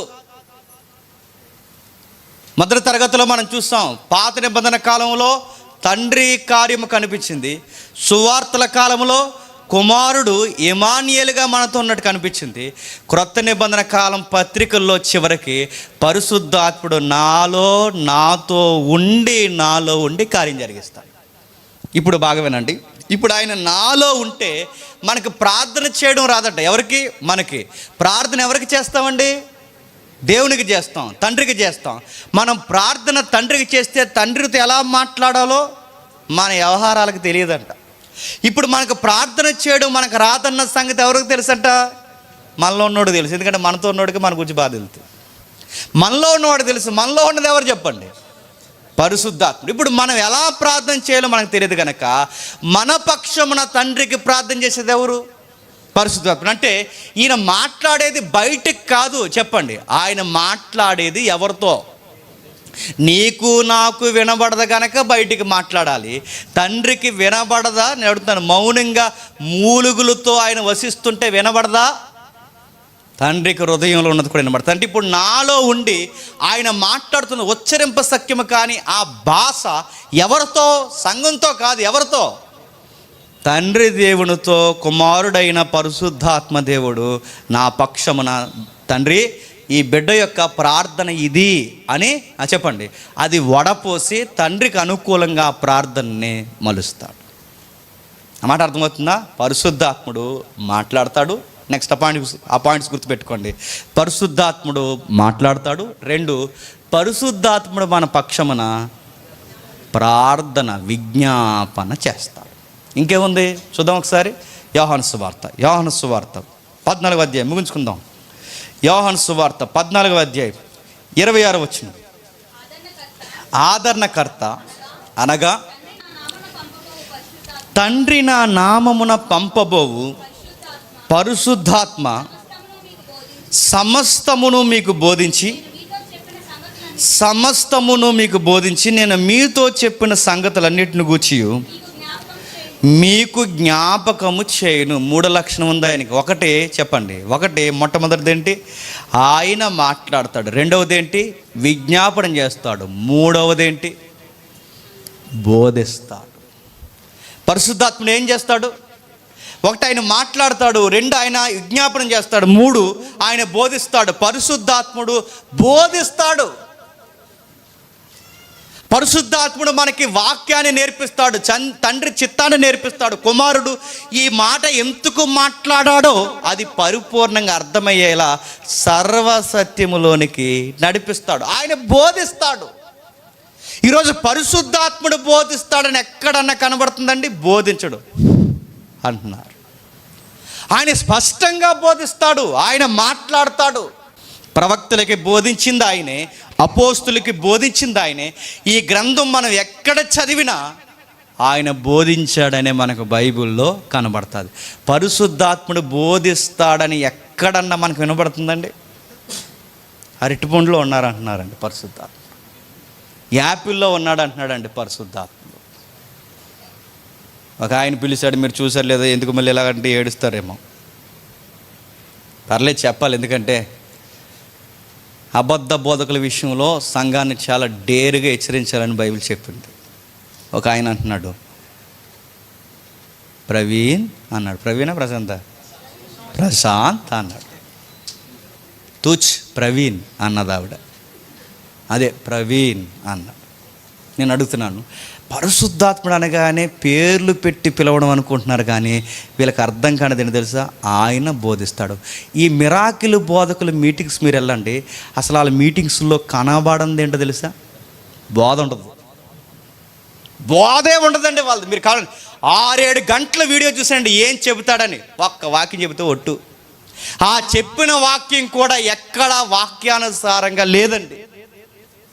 6-7 గంటలు మీరు వెళ్ళి చూడండి, ఏ ప్రోగ్రాం చూస్తారు, ఈ మిరాకిల్ బోధకులు చూడండి, ఒక్క వాక్యం చెప్పరు వీళ్ళు. పరిశుద్ధాత్ముడు అంటేనే బోధిస్తాడు, గంటలు గంటలు బోధిస్తాడు. అసలు వీళ్ళు బోధే చేయరు. లే సునీల్ లే లేచాడు, అయ్యా అన్నాడు. రాళ్ళు ఉన్నాయి కదూ అన్నాడు. ఉన్నాయి, రాలు పోవును గాక నజరేయుడైన యేసునామమున. పరిశుద్ధాత్మ రాలిపోవును గాక అన్నాడు. రాలిపోని అంటే ఆడంటున్నాడు, రాలిపోయినట్టే ఉన్నాయండి అన్నాడు. ఏమి రాలిపోతాయని అంటున్నాడు? కిడ్నీలో రాళ్ళు రాలిపోవడం ఏంటండి? కిడ్నీలో రాళ్ళు రాలిపోతున్నాయి అంటున్నారు. అట్టిపొల్లో పరిశుద్ధాత్మ అడుగుతున్నా, ఇది దోషణ? పరిశుద్ధాత్ముడు దోషణ అంటే ఇది ఏది? ఇదిగో పరిశుద్ధాత్మని రాంగ్ ఇంటర్ప్రిటేషన్ ఇస్తున్నారు చూసారు, ఇది దోషణ. బైబుల్లో లేని పరిశుద్ధాత్మని బయటికి పరిచయం చేస్తారు, ఇది దోషణ. ఇది క్షమాపణ దొరకని దోషణ. ఇలా చెబుతుంటే మనల్ని దోషణ అంటున్నారు. మాది కాదు, మేము వాక్యంలో చెబుతున్నాం. మీది దోషణ. మళ్ళీ చెప్తున్నాను, మీది దోషణ. పరిశుద్ధాత్మని తక్కువ చేస్తున్నారు, ఇది దోషణ. ఇది మరలా చెప్తున్నాను, క్షమించలేని దోషణ. ఎప్పటికైనా మించిపోయింది ఏమి లేదు. దేవా నాకు తెలియక ఈ రాంగ్ టీచింగ్ చేసి అంటే సరే లేదా నాకు తెలిసే చేస్తున్నానంటే నువ్వు పరిశుద్ధాత్ముడి మీదకే కాలు దూతున్నావు, మర్చిపోకు. ఆయన గురించి మాట్లాడుతున్నప్పుడు ఎంత జాగ్రత్త మాట్లాడండి. 2 విషయాలు చెప్పింది బైబిల్లో. ఒకటే, ఆయన దుఃఖ పెట్టొద్దు. 2, ఆయన దూషించొద్దు. ఈ 2 వచ్చేస్తున్నారు మీరు, ఈ 2 వచ్చేస్తున్నారు. ఈ 2 విషయాలు చేస్తున్నారు. ఆయన ఎంత ఎటకారం చేస్తున్నారు. గాలి వాళ్ళందరూ ఈరోజు పరిశుద్ధాత్ముడి కార్యాలని బయట వాక్యం అంటే తెలియని గాలి సన్నాసి గాళ్ళందరూ ఈరోజు క్రైస్తవ్యాన్ని ఎటకారం చేస్తున్నారు. మీమ్స్, మీరు చేసే పనులకి మీమ్స్ చేస్తున్నారు. ఇలా ఉన్నాడా దేవుడు? అసలు పరిశుద్ధాత్ముడు ఎలా ఉన్నా? లేదు బ్రదర్ ఇలా ఉన్నాడు, మీకు ఎక్స్పీరియన్స్ ఇస్తామంటే నేను అడుగుతానుగా, రండి మాకు చూపించండి. ఎక్కడికి రమ్మంటే అక్కడికి వస్తాం. కొన్ని నెలలు మా మీటింగ్స్ అన్నీ మానేసుకుని మీతో తిరుగుతాం. మొత్తం మనతో అన్ని సెలవులు పెడతాం. ఇంటికి కూడా పోం, భార్య పిల్లలను కూడా చూడం. మీతో ఎన్ని సంవత్సరాలు తిప్పుతారు తిప్పండి. మేము అందరిలాగా దమ్ముంటే చేయాలి. ఎందుకంటే దేవుని కార్యాలు దమ్ముంటే జరగవు. మేము అలాగంట్లా. మీరు బైబిల్లో లేని పరిశుద్ధాత్ముని చూపిస్తున్నారు. మీరు ఆయన మాట్లాడతాడు, ఆయన విజ్ఞాపనం చేస్తాడు, ఆయన బోధిస్తాడు. మీ ప్రసంగాల్లో బోధేది ఒక రెఫరెన్స్ తీస్తారు. ఆ రెఫరెన్స్ నిలబెట్టి అడిగి ఒక్కసారి మైక్ కట్టుకున్నట్టు దాని అర్థం అదా అని అడిగితే అసలు టెక్స్ట్ వివరించగలరు మీరు? టెక్స్టే వివరించడం రానోడికి పరిశుద్ధాత్ముడు ఉన్నాడంటే ఈ గొడ్డి ప్రపంచం ఎలా నమ్ముతుందంటే? ఒక టెక్స్ట్, ఇది పరిశుద్ధాత్మ వలన రాయబడిన గ్రంథం, ఈ గ్రంథాన్ని వివరించడం రానోడంటే పరిశుద్ధాత్ముడు వలన రాయబడిన గ్రంథం వివరించడం రానోళ్ళలో పరిశుద్ధాత్ముడు ఉన్నాడంటే ఎలా నమ్ముతున్నారు? ఇది ఆత్మ వలన రాయబడిన గ్రంథమేగా. ఆత్మ నాలోనే ఉంటే, ఆ ఆత్మ వలన నేను నడిపింపబడితే, ఆ ఆత్మ రాయించిన గ్రంథాన్ని నేను సందర్భానుసారంగా వివరించలేకపోతున్నానంటే నాలో ఆత్మ ఉన్నట్టా లేనట్టా చెప్పు. పైపచ్చికి ఏమంటున్నారు తెలుసా? ప్రేమ చూపించాలంటే ప్రేమ అందరి మీద చూపించమంది. ఇంటెన్షనల్గా, వాంటెడ్గా, కావాలని, దుర్బోధని, వ్యాపారం కావాలని, డబ్బుల కొరకు సంఘంతో వ్యాపారం చేస్తున్న వాళ్ళని అపోస్తులు పరిగెట్టించారు. గుర్తుపెట్టుకో. అలెగ్జాండ్రియా ఊరుకోలేదు, అత్రేసియా ఊరుకోలేదు, అపోస్తులు ఊరుకోలేదు. ప్రవక్తలు, దొంగ ప్రవక్తల్ని దులుమాడేశారు. మీ వ్యక్తిగతమైన వ్యాపారాలు, మీ వ్యక్తిగతమైన జీవితాలు మాకు అనవసరం. మనం కోరేది, మనం చూసేది ఒకటే. మీరు బైబిల్లో లేనిది ఎందుకు చెబుతున్నారు? ఎక్కడో ఉండేవండి ఇవన్నీ. సూట్లు, కోట్లు, ల్యాప్టాప్లు అట్టుకుని తిరిగేస్తున్నారు. ఈ లైవ్లో కూడా పెడతారన్నాడు ఎవడో, జ్యోతిష్ని చెప్పమని. లైవ్లో వస్తుందండి షార్ట్, ప్రతి లైవ్ షార్ట్లో వస్తుందండి జ్యోతిష్ని చెప్పమన్న. ఆ టీవీ 9 లైవ్ షార్ట్లో కూడా వచ్చేస్తుంది జ్యోతిష్ని చెప్పండి. నేను అడుగుతున్నాను, ఆడికి మీకు తేడా ఏముంది చెప్పండి? అడిగి పెడుతున్నాడు తెలుసా? తమ్నైల్ పాంప్లెట్ చెప్పాలి ఏదో ఒక రోజు. తమ్నైల్ పాంప్లెట్ ఏమని పెడతాడు తెలుసా? జ్యోతిష్ని చెప్పేవాడు. ఇదిగో ఆర్థిక ఇబ్బందుల్లో ఉన్నారా? జ్యోతిష్ని చెప్పండి. పిల్లలు లేమి సంతాన లోపంతో ఉన్నారా? జ్యోతిష్ని చెప్పబడి. నెక్స్ట్, ఇల్లు లేక బాధపడుతున్నారా? జ్యోతిష్ని చెప్పబడి. నెక్స్ట్, వివాహం లేక బాధపడుతున్నారా? జ్యోతిష్ని చెప్పబడి. ఈ జ్యోతిష్ని చెప్పబడిన అన్న దగ్గర సంప్రదించవలసిన సెల్ నెంబర్ టక్ టక్ టక్ అని ఇస్తాడు. ఇది తీస్తాం. ఈ మొక్క బాగా వినండి, ఈ మొక్క ఒకటే తీసేస్తాం. సేమ్ మళ్ళీ అదే ప్యాటర్న్, అదే అడ్వర్టైజ్మెంట్. వాడు ఏదైతే అడ్వర్టైజ్మెంట్ ఇస్తున్నాడో చెప్పండి, అదే అడ్వర్టైజ్మెంట్ పరిశుద్ధాత్ముడు పేరు మీద జ్యోతిష్యాలు చెబుతున్నారు. మీరు చెప్పట్లేదు? సేమ్ అదే చెప్తున్నారు. ఇవన్నీ ఎవరు చెప్తారంటే పరిశుద్ధాత్ముడు చెప్తారన్నారు. ఏమన్నారండి? ఫ్యాన్ ఆక్కండ తిరిగేద్ది అన్నారు. కరెంటు పోయింది రాష్ట్రంలో. ప్రవక్తలు చెప్పారు. ఈ తరం ప్రవక్తలు, తెలుగు రాష్ట్రాల్లో ఉన్న ప్రవక్తలు చెప్పారు. కారు ఆగదు తెలంగాణలో అన్నారు. ఎక్కడ పోయింది ఏం కనబడతలేదు అక్కడ. కమలం వాడిపోద్ది, రాలిపోద్ది అన్నారు. మళ్ళీ కమలం వచ్చేసింది. ఒక్కటి తెరంగా చెప్తున్నారా? మీరు చెప్పేది మీతో ఉంటే సరిపోను. మీరు చెప్పేది మీతో ఉండలేదు, దాన్ని సంఘానికి అప్లై చేస్తున్నారు బయట. మీరు చెప్పేది మీతో ఉండలేదు, అది పరిశుద్ధాత్ముడు పేరు చెబుతున్నారు. కుదిరిగా నిలబడరండి. ఇలా వాక్యం చెప్తున్నప్పుడు చూసారా? కుదిరినా ఇక్కడ నిలబడరు, చక్కగా బోధించి అక్కడ నిలబడి అలా తిరుగుతారు, ఇలా తిరుగుతారు, అలా పోతుంటాడు. ఎక్కడికో ఇలా రా, ఇక్కడ చెప్పు, అలా పోతుంటాడు. అలా పోయి కళ్ళు మూసుకుంటారు, ఏదో మాట్లాడతాడు. అడుగుతుంది ఈ ట్రాన్స్ ఎలా వచ్చిందండి? ఏరియాని కూడా తీసుకొచ్చాను. అందుకే మీకు ఇందాక ఇమేజ్ చేశాను. ఆడేనండి ఇలా తోసేసే గొడవలని తీసుకొచ్చి బోధిస్తాడు, మాట్లాడతాడు. ఇంకా మొదటి యోహాను పత్రిక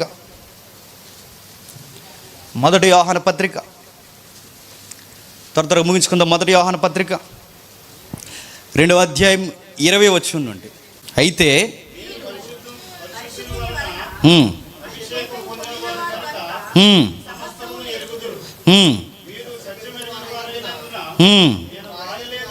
మరలా చదుదాం, ఒకసారి మరలా చదుదాం. ఎంత మంచి మాటలు ఉన్నాయి అక్కడ, జాగ్రత్తగా వినండి.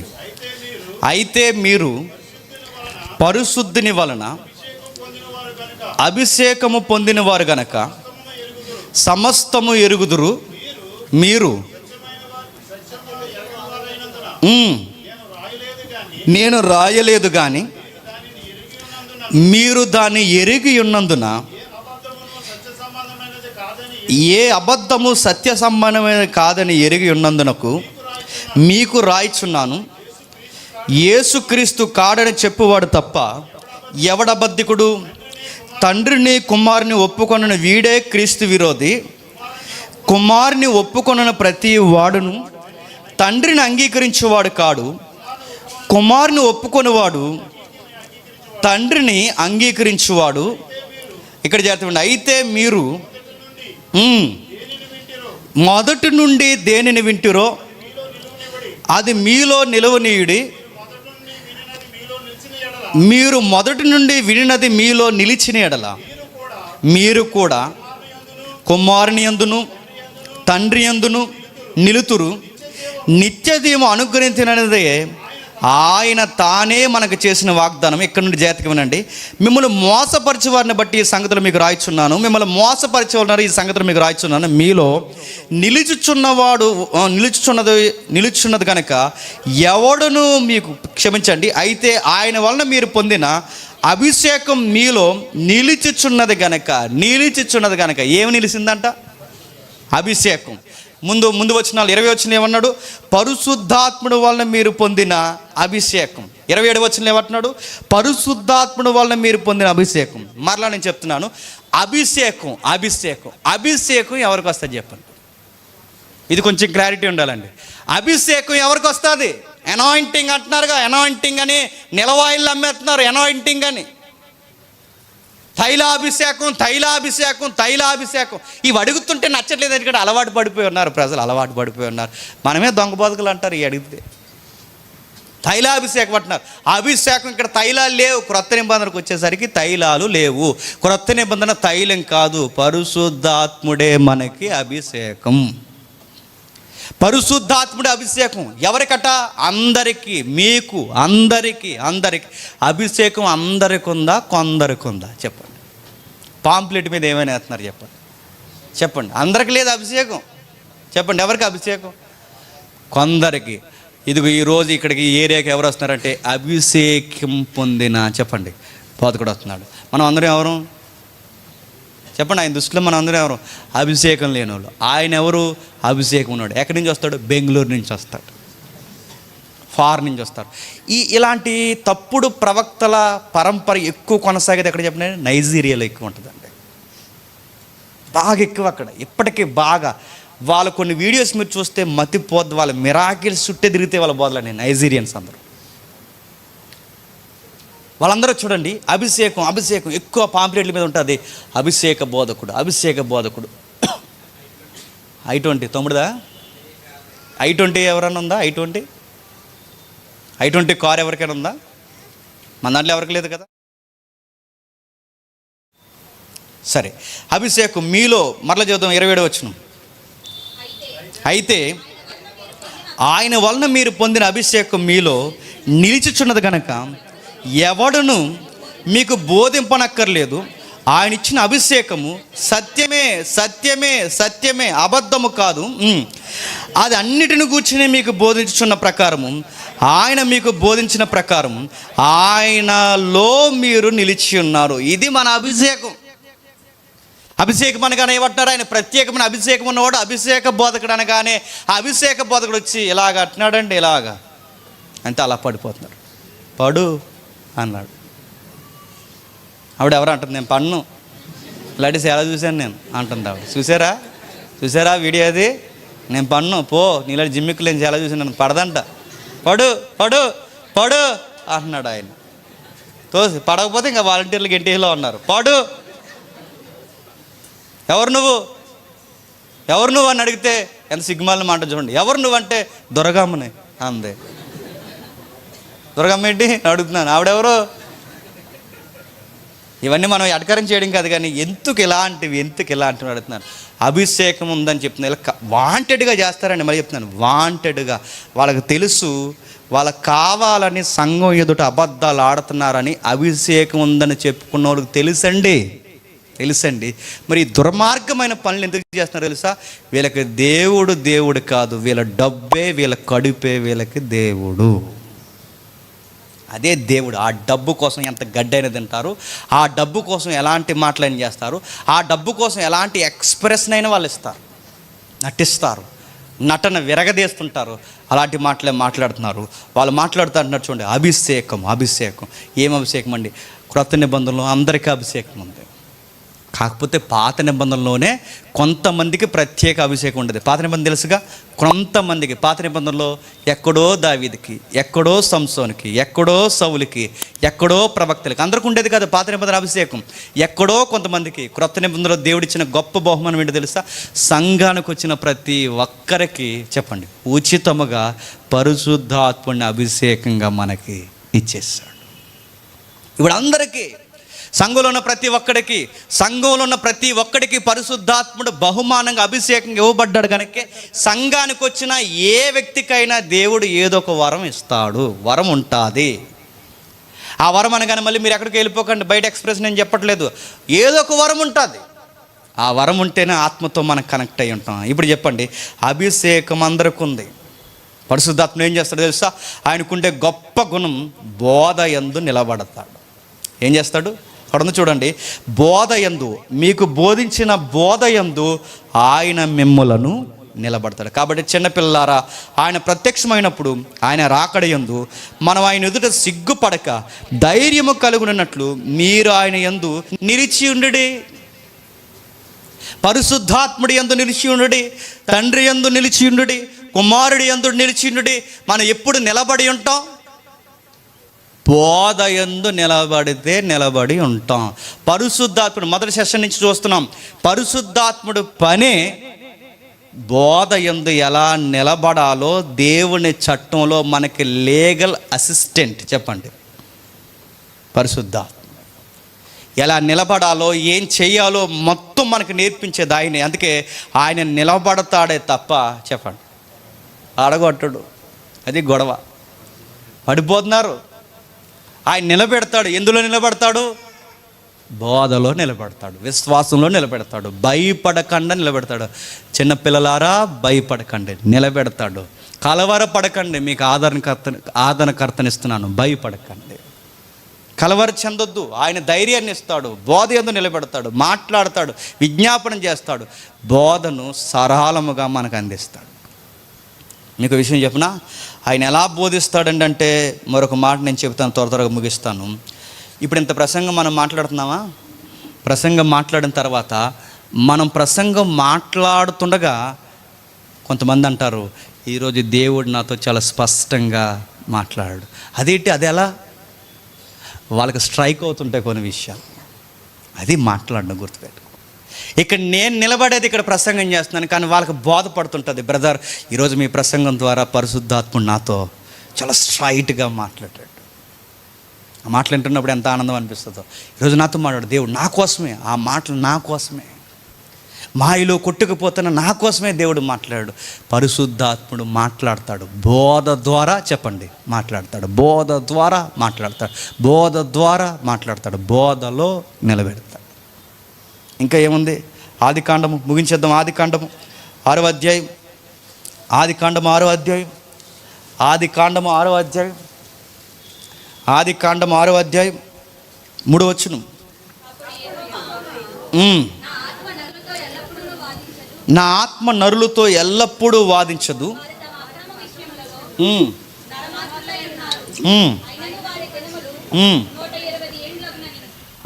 ఏంటట? అక్కడ ఒక మాట ఉంది చూడండి, నా ఆత్మ నరులతో ఎల్లప్పుడూ వాదించదు. అక్కడ ఆత్మ అంటే ఎవరండి? పరిశుద్ధాత్మ. నా ఆత్మ నరులతో ఎల్లప్పుడూ వాదించదంటే, నా ఆత్మ ఎల్లప్పుడూ వాదించదంటే ఇంక వాదించడు. బోధ ద్వారా చెప్తాడు, వాక్యం ద్వారా చెప్తాడు, స్నేహితుల ద్వారా చెప్తాడు, అందరి ద్వారా చెప్తాడు, వాదిస్తాడు, వద్దురా వద్దురా వద్దురా వద్దురా అని చెప్తాడు. వినకపోతే ఇక చెప్పడం మానేస్తాడు. అదే ఆత్మ ఆరిపోవడం అంటే. సౌలుకి చెప్పాడు, వద్దురా వద్దురా వద్దురా అని. విన్నాడా? చెప్పడం మానేశాడు. అక్కడి నుంచి వెళ్ళిపోయాడు, దావీదు మీదకి దిగిపోయాడు. ఇస్కరియోతు యోధాకి ఆత్మ పని చేసింది. విన్నాడా? తాడి యొక్క ఇష్టమే నెరవేర్చుకున్నాడు. పరిశుద్ధాత్ముడు ఇస్కరియోతు యోధాని వదిలేశాడు. దావీదు ప్రార్థన చేసినప్పుడు దావీదు భయం ఏంటో తెలుసా? తన కళ్ళ ముందు సౌలుని ఆత్మ వదిలేయడం, తన గురువుకి ఆత్మ వదిలేసిన భయం దావీదుకి తెలుసు కనుక భయపడుతూ ప్రార్థన చేశాడు. ఏమని? దేవా, నీ పరిశుద్ధాత్ముని నాలో నుండి తీసేయొద్దు. పరిశుద్ధాత్ముడు గద్దిస్తాడు, చెబుతాడు. పాపం చేస్తున్నప్పుడు మాట్లాడతాడు. ఎల్లప్పుడూ వాదించడానికి ఎప్పుడు చెబుతూ ఉండు. చెప్తాడు. కొన్ని రోజులకి చెప్పడం మానేస్తాడు. బైబిల్లో ఆయన గురించి రాయబడిన మాటే, ఆత్మను ఆర్పకుడి. నీ ఆత్మ ఆరిపోద్ది, పరిశుద్ధాత్ముడు నీలో పని చేయడం మానేస్తాడు. ఎఫెసీయులకు రాసిన పత్రిక ముగించేసుకుందాం. ఎఫెసీయులకు రాసిన పత్రిక 4వ అధ్యాయం 30వ వచనం. ఎఫెసీయులకు రాసిన పత్రిక 4వ అధ్యాయం 30వ వచనం నుండి, దేవుని పరిశుద్ధాత్ముని దుఃఖపరచుకుడి, మీరు ముద్రింపబడి ఉన్నారు. దేవుని పరిశుద్ధాత్ముని దుఃఖపరచుకుడి. ముగించేస్తున్నాను. ఏ విషయాల్లో దుఃఖపడతాడు? ఒకటే, ఆయన కొన్ని విషయాలు నీకు చెబుతాడు, నువ్వు విను, ఆయన దుఃఖపడతాడు. ఇక్కడ సందర్భం ఎబిసి పత్రిక 4వ అధ్యాయం 30వ వచనంలో పరిశుద్ధాత్ముని దుఃఖపరచుకుడి అంటున్నాడంటే సందర్భం ఏంటి? సందర్భం ఏం చెప్తున్నాడు తెలియాలంటే 25వ వచనం రండి ఒకసారి. 25వ వచనం, మనము ఒకరికి ఒకరు అవయవాలై ఉన్నాము గనుక మీరు అబద్ధమాడుట మాని ప్రతివాడు తన పొరుగు వానితో సత్యమే మాట్లాడవలెను. కోపపడుడు గాని పాపము చేయకుడి. సూర్యుడు అస్తమించే వరకు మీ కోపము నిలిచి ఉండకూడదు. దొంగిలిల్లు వాడిక మాదట దొంగిలిలక అక్కర గల వారికి పంచిపెట్టుటకు వీలు కలుగు నిమిత్తము తన చేతులతో మంచి పని చేయుచు కష్టపడవలను. ఈనువారికి మేలు కలిగినట్లు అవసరమును బట్టి క్షేమాభివృద్ధికరమైన అనుకూల వచనమే పలుకుడు కానీ దుర్భాష ఏదైనను మీ నోట రానొయ్యుకుడి. దేవుని పరిశుద్ధాత్ముని దుఃఖపరచుకుడి. సందర్భం ఏంటి చెప్పండి? పరిశుద్ధాత్ముడు ఎప్పుడు దుఃఖపడతాడు? మనం ఒకరికి ఒకరు కొట్టుకు చేస్తే దుఃఖపడతాడు. ఒకరొకరు అనగానే మరి ఎందుకు మరి దుర్బోధకుల కోసం మీరు అలాగ అంటున్నారంటే, ఇక్కడ దుర్బోధకుల కోసం కాదు, సంఘంలో ఉన్న విశ్వాసుల కొరకు. మనం ఎలాంటి వాళ్ళు తెలుసా? మనం ఒకరికి ఒకరు అవయవాలు ఉన్నామన్న సంగతి మర్చిపోయి కోపపడిపోతాం, దుర్భాషలు మాట్లాడతాం, దొంగలిస్తాం, రహస్య మాటలు బహిరంగంగా మాట్లాడుతుంటాం. వినువాళ్ళకి ఇది మేలు కలుగుతుందా, కీడు చేస్తుందా, ఇది అనుకూలం వచ్చడమా కాదా అని ఏమీ ఆలోచించకుండా వాళ్ళ గురించి నాలుగు భుజం మీద ఎంత పెద్దది వేసుకుని అందరి కోసం తప్పుగా చెబుతూ తిరుగుతాం. ఇప్పుడు చెప్పండి, నీ తోటి విశ్వాసి కొరకు, నీ తోటి విశ్వాసంతో నీతో పాటు నడుస్తున్న సంఘ సభ్యుడి కొరకు నువ్వు తప్పుడు ప్రసారాలు చేస్తుంటే నిన్ను బట్టి పరిశుద్ధాత్ముడు ఏమవుతాడు చెప్పండి? దుఃఖపడతాడు. అవయవాలంటే సంఘంలో ఎవరు ఇబ్బందులు ఉంటాయి, వాళ్ళు ఇబ్బంది పడుతున్నారని నీకు తెలుసు, అయినా వాళ్ళకి సహాయం చేయు. ఆ సహాయం చేయాలని ఆ ఇబ్బందిని దేవుడు పరిశుద్ధాత్ముడు నీ కళ్ళకు చూపించాడు, అయినా నువ్వు సహాయం చేయు. వీడికి సహాయం చేసే మనసు రావట్లేదేంటని పరిశుద్ధాత్ముడు దుఃఖపడతాడు. మన ఇతరుల కంటే సంఘంలో ఉన్న మనం ఒకరికొకరు సహాయకులుగా లేకపోయినా, అవయవాలుగా లేకపోయినా, ఇతరుల కొరకు మంచి మాటలు మనం మాట్లాడకపోయినా, ఇతరుల కొరకు మంచి మాటలు ప్రచారం మనం చేయకపోయినా, ఇతరుల కొరకు చెడ్డగా మనం మాట్లాడినా, దుర్భాషలు మాట్లాడినా, బూతులు మాట్లాడినా ఎవరు దుఃఖపడతారు చెప్పండి? పరిశుద్ధాత్ముడు దుఃఖపడితే ఏమవుద్ది చెప్పండి? పాప క్షమాపణ ఉండదు. అందుకే చెడ్డ వార్తలు మాట్లాడేటప్పుడు జాగ్రత్త. బైబిల్ 2 విషయాలు చెప్పింది. ఒకటి, ఆయన దూషిస్తే క్షమాపణ లేదు. 2, ఆయన దుఃఖపడి మీలో నుంచి వెళ్ళిపోతే ఇక క్షమాపణ లేదు. ఈ 2 జరగకూడదండి. కానీ చాలామంది చేస్తున్న పని ఏంటో తెలుసా? చేతనైతే వాళ్ళకి సహాయం చేయండి అని చెప్పడం మానేశారు. నువ్వు అలాంటిడురా, నువ్వు నరకానికి పోతావురా, నువ్వు ఇలాంటిడురా, నువ్వు నరకానికి పోతావరా, నువ్వు అదిరా, నువ్వు ఇదిరా, నువ్వు ఎలాగంట కదరా, నువ్వు అలాగంట కదరా, ఇవన్నీ నేను అడుగుతున్నాను. పరిశుద్ధాత్ముడు ఉన్న వాళ్ళు మాట్లాడే మాటలు అనుకుంటున్నారా? ఆత్మ లేనోడే ఇతరులను ఏం చేస్తాడు చెప్పండి? దుఃఖింపజేస్తాడు. మళ్ళీ మీరు ఇక్కడ కలపొచ్చు, మరి మీరెందుకు వాళ్ళ కోసం చెప్తున్నారంటే వాళ్ళకి ఆత్మే లేదు, గుర్తెట్టుకోండి. దుర్బోధకులు కాదు ఇక్కడ సందర్భం, దుర్బోధకుల గురించి కాదు. ఎవరి గురించి? అసలు దుర్బోధకుల్ని, దొంగ బోధకుల్ని, మోసపరిచే బోధకుల్ని బైబుల్ ఎక్కడ క్షమించమని, ప్రేమించమని చెప్పలేదు. కనీసం దుర్బోధని, దొంగ బోధ తెచ్చినోడు కనీసం ఏం చెప్పమంది? వందనాలు కూడా చెప్పొద్దంది. అడిగి టీ కాఫీలు కూడా ఇంటికాడ ఇవ్వద్దంది, గుర్తుపెట్టుకోండి.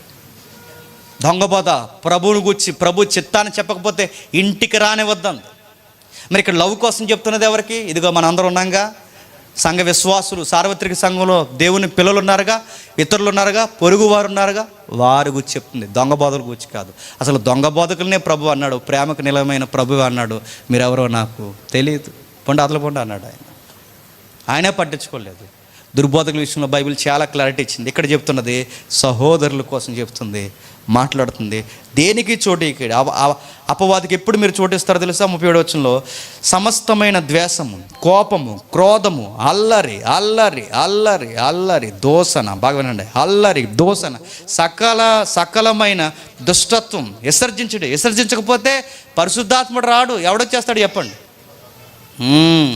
అపవాదిగాడు వస్తాడు. ఇప్పుడు చెప్పండి, ఎక్కడ అల్లరి ఉంటే అక్కడ ఎవడుంటాడు చెప్పండి? పరిశుద్ధాత్మ ఉంటాడు. ఎక్కడ ఎక్కడ అల్లరి ఉంటే అక్కడ ఎవరుంటారు చెప్పండి? సాతానుగాడు ఉంటాడు. ఎక్కడ సమాధానం ఉంటే అక్కడ ఎవరుంటారు చెప్పండి? పరిశుద్ధాత్మ ఉంటాడు. ఇప్పుడు అల్లరి ఉన్న కాడ ఎవరున్నారని చెప్తున్నారు చెప్పండి? పరిశుద్ధాత్ముడు ఉన్నారంటున్నారు. అల్లరి ఆత్మ అభిషేకంతో ఆరాధన అంట. ఆత్మ అభిషేకంతో ఆరాధన అంటే డ్యాన్స్లు వేసేస్తున్నారు. ఎవరో ఒక సహోదరుడు అన్నాడు, డిస్కషన్ చేస్తుంటే ఇలా అన్నాడు, ఆత్మను తట్టుకోలేక డ్యాన్స్ చేస్తున్నారంట. ఏంటండి ఇవన్నీ? ఆత్మను తట్టుకోలేక డ్యాన్స్ చేసినట్టుందండి. దావీదు వేయలేదంటే, దావీదు వేయలేదని అడుగుతున్నారు. దావీదుని అడుగుతున్నాను, దావీదు వేసిన డ్యాన్సు సిగ్గులేని ఆరాధకుడికి వేశాడు. దావీదు డ్యాన్స్ చేసినట్టు నేను వేసానంటే దావీదు చేసినవన్నీ కూడా వర్తిస్తాయి. టెక్స్ట్ ఒకటి అప్లై చేసుకున్నావంటే చెప్పండి, మొత్తం చుట్టూ ఉన్నవన్నీ అప్లై చేస్తే దావీదుని గొలియాతను కొట్టాడు, నువ్వు కొట్టావా? పంపించమంటావా? గొలియాతను కొట్టాం, ఆత్మీయ గొలియాతను కొట్టామంటారు. ఒకవేళ ఆత్మీయ గొలియాతను కొట్టారని అడుగుతున్నావు. ఇది పోలిక. మళ్ళీ నువ్వు ఆత్మీయంగానే అన్ని అర్థాలు తీసుకుంటే డ్యాన్స్ కూడా నువ్వు ఎలా తీసుకోవాలి? ఆత్మీయంగానే తీసుకో. ఇక్కడ మాత్రం ఆత్మీయంగా తీసుకుంటాను. గొలియాత గారి దగ్గరికి వచ్చేసరికి ఆత్మీయంగా తీసుకుంటాడట. డ్యాన్స్ విషయానికి వచ్చేసరికి లిటరల్గా డ్యాన్స్ చేస్తాడంట. అదేంటది? తీసుకుంటే అన్నీ తీసుకో, తీసుకోకపోతే మాని. పరిశుద్ధాత్మ గురించి చెప్తున్నాడు. అల్లరున్న కాడ సాతానుగాడు ఉంటాడు. సమాధానము, ప్రేమ, మంచి మాటలు పలికి బోధ, విజ్ఞాపన, చెప్పండి, మాటలు ఎక్కడైతే ఉంటాయో అక్కడ ఎవరుంటారు? పరిశుద్ధాత్ముడు ఉంటాడు. ఇప్పుడు చెప్పండి, ఆయన దూషించే వారి జాబితాలో ఒకటి, పొరుగు వారిని దూషించిన పరిశుద్ధాత్ముని చెప్పండి దుఃఖించిన వారిని అవుతాం. గుర్తుపెట్టుకోండి. దూషించిన క్షమాపణ లేదు చెప్పండి, దుఃఖపెట్టిన ఆయన మన్నించి వెళ్ళిపోతే క్షమాపణ లేదు. ఇప్పుడు పరిశుద్ధాత్ముడు ఏమై ఉన్నాడు చెప్పండి?